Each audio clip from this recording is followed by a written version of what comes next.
Sean, it is so on.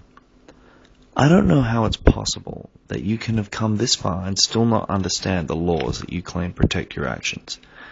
You have cited under YouTube guidelines the fact that the content you remove from YouTube is your own. You go on and on about how your material is copyrighted by law, which is of course under the terms of both the Digital Millennium Copyright Act and the Berne Convention. What you of course fail to mention is that none of the content that you filed the DMCAs for was actually in any way in breach of copyright law. Don't believe me? Let's take a little look.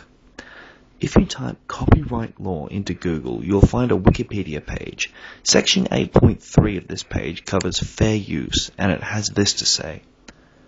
Copyright does not prohibit all copying or replication.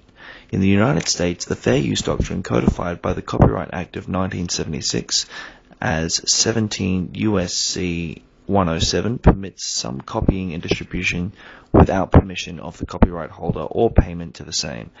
The statute does not clearly define fair use, but instead gives 4 non-exclusive factors to consider in fair use analysis. Those factors are the purpose and character of the use, the nature of the copyrighted work, the amount and sustainability of the portion used in relation to the copyrighted work as well as a whole, and the effect of the use upon the potential market for or value of the copyrighted work.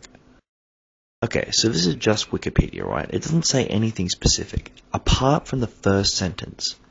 Copyright does not prohibit all copying or replication. So all Sean needed to do to realize that copyright does not offer blanket protection is to do a Wikipedia search. Not that hard. But let's go a little further. www.copyright.gov/title17 hosts the entire US copyright legal document in HTML as well as a PDF, and it's in sections as well as the entire document. Again, a quick Google search for US copyright law brings us up. Open the first chapter and do a search for fair use and you'll find this. The fair use of a copyrighted work, including such use by reproduction in copies or phone records, or by any other means specified by that section for the purposes such as criticism, comment, news reporting, teaching, including multiple copies for classroom use, scholarship, or research, is not an infringement of copyright. Let's just go over that again.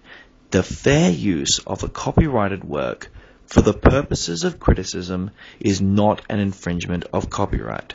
The fact that you own a gun does not give you the right to use it in any way that you wish, just as the fact that you own your content does not give you the right to silence anyone that seeks to criticize you. Let me ask you this, Sean, and I would like an answer. Why you? You say that we atheists are out for blood and that we just mercilessly attack Christians, but this stuff only ever seems to happen to you. No one ever went after Together for Peace. No one went after Jesus Freak. No one even went after Gear Up. Sure, they were all criticized, probably quite brutally, but all in the form of argument, whether it was legitimately intellectual or foul and aggressive ad hominem attacks. But no one has ever been attacked the way you've been. Have you ever wondered why that is, Sean? It's because the people that go after you don't do it because they're offended by your position. They don't do it because they want to see you silenced, and they certainly don't do it because they hate God. They do it because you're a criminal. It amazes me that you can't actually see the tolerance that has been given to you by the atheists that you attack, given the things that you do. The truth is most atheists don't want your content gone. They don't want to see your ideas wiped, and they don't want to bully you off the playground. If they did, they'd have gone after Gear Up and Frank Returns. What these people want is to see a criminal be brought to justice before he is actually in a position where he can do some real harm. You still have a chance, Sean. I know DPRJones said he wouldn't accept it, but I have little doubt that an honest and open apology to the YouTube community and to those that you have committed crimes against, including Sick Kids Hospital, would result in a swift end to your persecution. You would be free to create content as you see fit and have it stand to criticism just like everyone else. But if you continue with your emulation of the man you call your hero, there's only one way this can end.